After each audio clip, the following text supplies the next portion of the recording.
I like to say that I'm a result of my environment. I had some amazing parents who worked really hard, who knew the value of education but made sure that I was returned to the maraetu. Tēnā wharepaku, te do ngā rihi.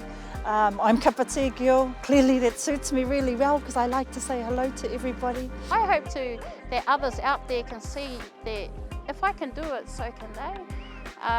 My background hasn't been the best, education-wise and that.